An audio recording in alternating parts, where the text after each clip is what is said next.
நவராத்திரி திருவிழாவின் 5ஆம் நாளை முன்னிட்டு தேனியில் பழமை வாய்ந்த அருள்மிகு பால அஷ்டதிரி அம்மன் திருக்கோவிலில் சந்தனலட்சுமி அலங்காரத்தில் காட்சி தந்த அம்மனுக்கு சிறப்பு தீபாராதனை நடைபெற்றது. தேனியில் பழமை வாய்ந்த அருள்மிகு ஸ்ரீ பால அஷ்டதிரி அம்மன் திருக்கோவில் அமைந்துள்ளது. இந்த திருக்கோவிலில் நவராத்திரி திருவிழா சிறப்பாக நடைபெற்று வருகிறது.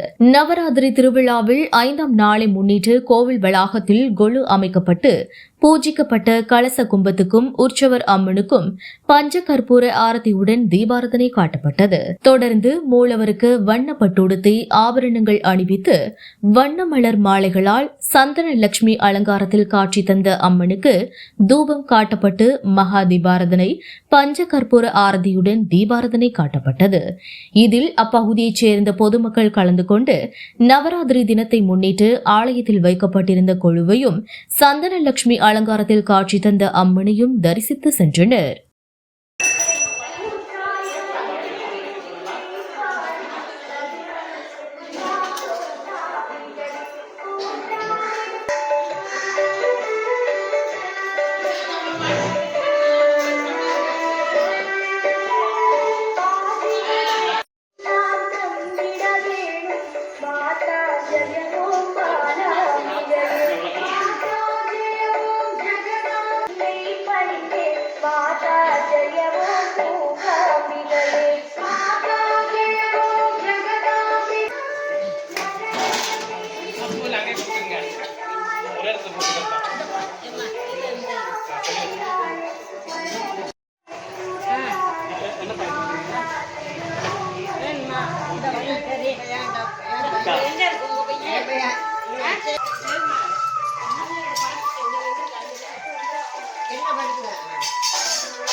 என்ன